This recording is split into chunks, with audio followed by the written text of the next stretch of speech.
исходя из того, что человеку надо, как основной отопительный прибор или как второстепенный, просто для поддержания сухого воздуха, там, подсушить, подогреть, посидеть, расслабиться, там, чайку попить у камина, от этого уже зависит, какую надо брать, там, стальную, чугунную или, может быть, накопительную в камне, например.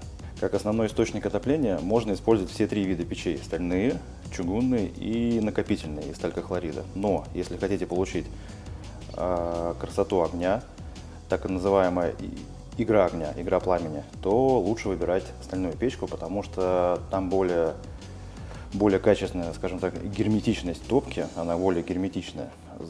И за счет этого огонь играет более красиво.